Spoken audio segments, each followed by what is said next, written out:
Hello दोस्तों, तो आज की वीडियो हम डिस्कस करने वाले हैं मीशो रीसेलिंग पे और मीशो रीसेलिंग क्या होती है और आप लोगों को इसको करनी चाहिए कि नहीं करनी चाहिए, ये मैं आज की वीडियो में आप लोगों को डिस्कस करके बताऊंगा। तो सबसे पहले हम समझ लेते हैं कि मीशो रीसेलिंग होती कैसे है और आप लोग इसको कैसे कर सकते हैं। जैसे कि अगर आप लोग ड्रॉप शिपिंग कर रहे हो तो ड्रॉप शिपिंग के अंदर आप लोगों को जो सेल्स आती है उसका आपको delivery address, phone number, contact information सब कुछ मिल जाती है। ठीक है, तो आपको क्या करना है, जो भी प्रोडक्ट है आप लोगों को चूज़ किया उसमें बाय नाउ पे जाना है और उसका एड्रेस फिल करना है। उसके बाद आपकी रीसेलिंग वैल्यू डालनी है और उसका ऑर्डर कंफर्म कर लेना है। अब इसमें क्या होगा, सबसे पहले जो सप्लायर आप लोगों ने चूज़ किया था मीशो के ऊपर, उसमें आप लोगों को वो ये एड्रेस पे पहुंचाएगा और आप लोगों का बहुत ज़्यादा कन्फ्यूज़न है कि एमआरपी कौन सी डली रहेगी। तो एमआरपी वही डली रहेगी जो आपने रीसेलिंग प्राइस में डले रहेगा। ऑल्सो बैग कौन से रहेंगे, तो गाइस सप्लायर्स का ज़्यादातर दो बैग रहते हैं, एक तो ये वाला और ये वाला। तो 90% केसेस में ये वाला जो बैग है वो यूज़ होता है, बाकी ये वाला रहता है। ऑल्सो उस पर कोई भी मेंशन नहीं रहता है कि ये मीशो की तरफ से है। तो ये कुछ डाउट थे जो कि आप लोगों की तरफ से आ रहे थे। अब मैं आप लोगों को बता देता हूँ कि आप लोगों को मीशो रीसेलिंग करना चाहिए कि नहीं करना चाहिए, या फिर क्या एडवांटेज है और क्या डिसएडवांटेज है। सबसे पहले हमें एडवांटेज की बात करते हैं। तो सबसे पहला एडवांटेज ये है कि आप लोगों को कोई भी इसमें आरटीओ फिल नहीं करना पड़ता है।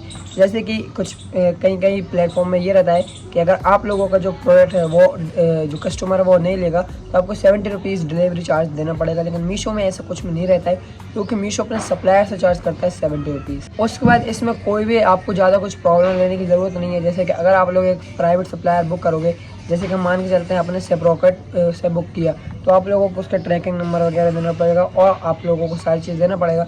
लेकिन अगर आप लोग मीशो से करते हो तो आप लोगों को खुद से ही ट्रैकिंग नंबर वगैरह सब कुछ वहाँ पर मिल जाएगा, सारी डिटेल्स एक ही पेज पे।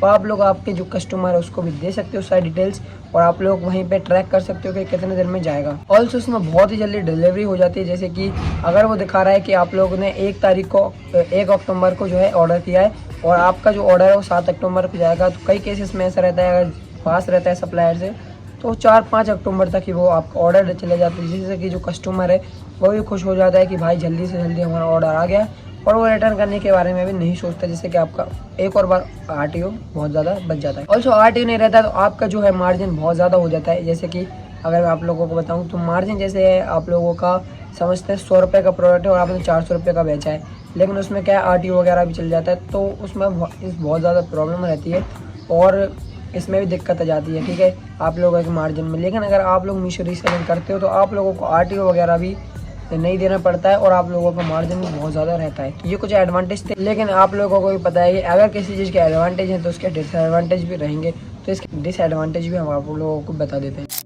सबसे पहला डिसएडवांटेज ये है कि आप लोग इसको सिर्फ बिगनर की तरह यूज़ कर सकते हो। जैसे कि आप लोगों को मैं बताता हूँ, जैसे अगर आप लोगों के जो है 10 से 12 ऑर्डर्स वीकली आ रहे हैं तो आप लोग मीशो रीसेलिंग बहुत ही प्यारे तरीके से यूज़ कर सकते हो। इसमें आप लोगों को 1% की कोई प्रॉब्लम नहीं आएगी, जो भी प्रॉब्लम आएगी वो आप लोग इजीली रिसॉल्व कर सकते हो। लेकिन अगर आप लोगों ने आप ड्रॉप शिपिंग को बहुत ज़्यादा ही इंक्रीज़ कर लिया है, आपके जो मतलब ऑर्डर्स वीकली आ रहे हैं 100, 200, 70, 80, 50, मतलब समझ लेते हैं 20 प्लस भी आ रहे हैं वीकली, तो आप मीशो रीसेलिंग को इग्नोर करना है, क्योंकि इसमें क्या रहता है एक अकाउंट पे आप लोग है ना ज़्यादा कर रीसेलिंग नहीं कर सकते हो।